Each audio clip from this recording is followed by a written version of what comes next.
cho khóa về đằng sau tí nữa đi. Cho khóa về sau tí cho nó bỏ hết cái miếng nứt đi. Rồi.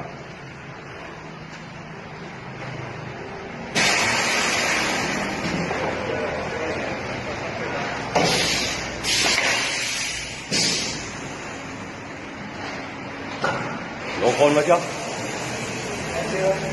Mua đổ vào. Mua ra hết rồi e rồi tí nó khó đổ. Khó đổ à?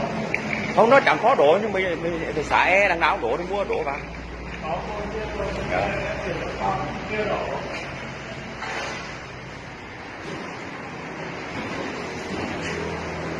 Đây, chỉ điện đây.